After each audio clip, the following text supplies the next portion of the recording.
Okay, hi, my name is Cosima, and today I will be presenting about journalism and social media. So I will first start with a quote from the stimulus packet by Arthur Schlesinger that says, "Eyewitness history has undergone a revival in the later 20th century. This revival may well be related to deeper tendencies within modern society, and these will only intensify in the foreseeable future." So this still rings true in the age of social media. Today, social media can be construed as eyewitness accounts. And following the same analogy, journalism would represent the expert accounts of historians. Throughout the last century, journalism was the primary source of information for society, but this has changed with the arrival of social media. Some could even say that social media is replacing journalism. So this led me to my research question: is social media undermining the relevance of newspaper journalism? And I found that that was not the case, but it is, however, changing its nature due to social media's increasing influence, speed, and partial lack of reliability. Whilst journalism seems ill-prepared to face the rising trends, my research reveals that principles of high-quality journalism prevails. So social media currently holds a significant amount of influence in today's world, with 2.46 billion users. In addition to the average daily usage of social media increasing, so does the influence it wields, an influence that extends to viral movements. A recent movement was the Me Too movement that spread through Twitter to raise awareness to the widespread prevalence of sexual assault and harassment towards women. Twitter triggered a movement by millions of people internationally, a clear example of the influence it holds. It has become an enabler for people to voice their opinions and stories without having to report or to resort to anyone. So two consequences stem from this. The first being that journalists no longer have control over the headlines anymore. Instead, they have to rely on social media to find the new trends or push into immediate commentating, having to compete with social media's rapidity. The second is that since the attention shifted towards social media, so has publicity and ads, which causing a chain of events leading to a slight decrease in quality due to the lower revenue. So the analysis of the situation is more complicated, however, as the information on social media is not always true. The ability to spread information also includes the ability to spread false information.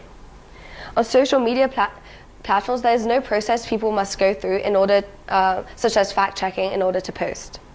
Due to this lack of professionalism, multiple cases of false information have gone viral. One such example is the Irma hurricane, which was shared more than 2 million times, falsely reporting the hurricane to be a Category 5 when there a Category 6, when there are only 5 categories that exist in the US. Okay, there are principles that the journalism community is built upon, such as verification and transparency.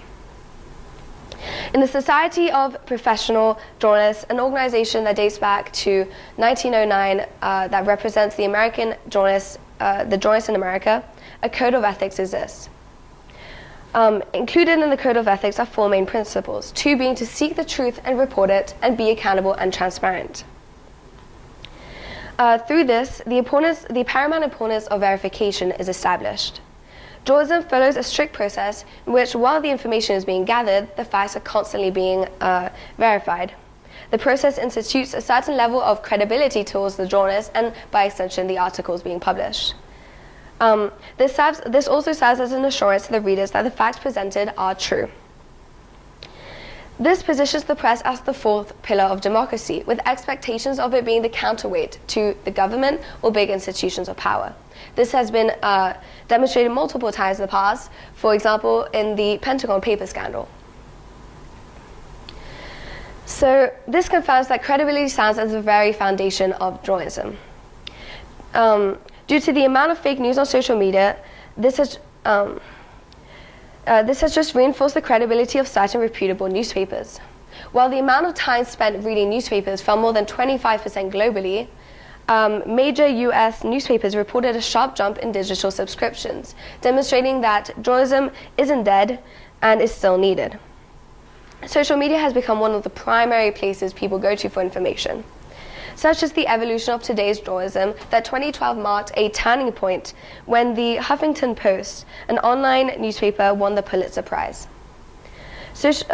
Emily Bell, a professor at Columbia University Graduate School of Journalism and Pulitzer juror, said that if there is anyone who still thinks that the widespread adoption of breaking news techniques, social platforms, and web-first reporting is leading to a diminution in quality, this year's list in Pulitzer's winners is a hefty counter-argument, but is likely to be only the beginning of a far faster transformation. This demonstrates that journalism quality is so highly valued and that good journalists can enrich their work by taking advantage of new technologies. So, in The Historian and the World of the 20th Century by Arthur Schlesinger, again in the similarist material, he says that the historian brings to the observation and analysis of events a perspective different from that brought by the non-historian. This can be used as another analogy in which the historian is the press, and again, the social media is the non-historian. The press is the more educated party, capable of a better analysis of an event compared to a random social media contributor. The increasing popularity of social media as a news source has deteriorated the quality of the analysis of the news for the general public. The non-historian is now in control. As a result, while not the primary news source anymore, people now look to journalism for a more in-depth analysis on events, due to its reliability information-wise and informed analysis. The future of journalism and its success lies in the credibility of the information provided and the research quality of the journalist. So, as seen in this quote, in today's world, there's a strong connection between journalism and social media. The provider of the hot news, of latest information, trends, and more broadly, just what interests the public, is increasingly found in social media and therefore used as a news source for journalism. Journalism has transformed from a source of information for the public to an in-depth analysis type of tool, or to provide an educated comment on actual events.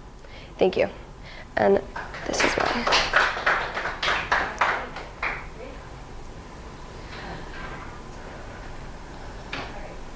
So, Cosima,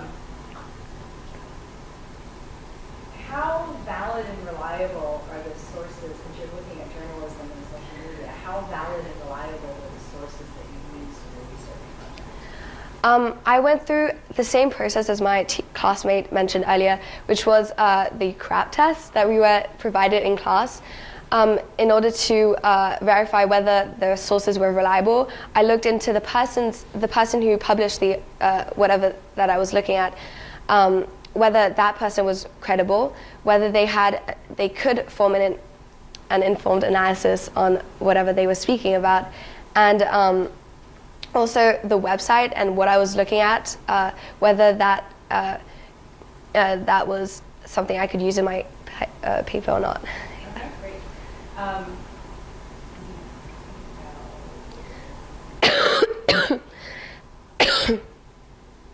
So if you could project into the future, if you said that journalism is now performing more of an analytical function rather than just a reporting function. Yeah. So if you can project in the future, what do you predict might happen to the field of journalism? So I had quite a limited amount of time in my presentation, so I didn't cover too much what I'd expect from the future. But I evaluated two sides. I evaluated how social media, the pros and cons, so how there's false information, but also correct information. But journalism, I chose to focus on the positive and how it has an informed analysis. However, recently there was a scandal in which Dan Rather presented false information, which impacted the journalism community, as that was a huge problem since credibility stands at the foundation of journalism. I think that this demonstrates that while there is a place for journalism and it's still needed, I think that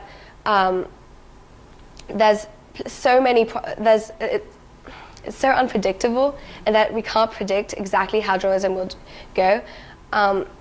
While journalism, the subscription levels are increasing and rising, printed newspaper subscriptions are still have more revenue, since all the ads and everything is focused there, and therefore we need to, it still stands to see whether the digital subscriptions will bring enough revenue for the existence of journalism.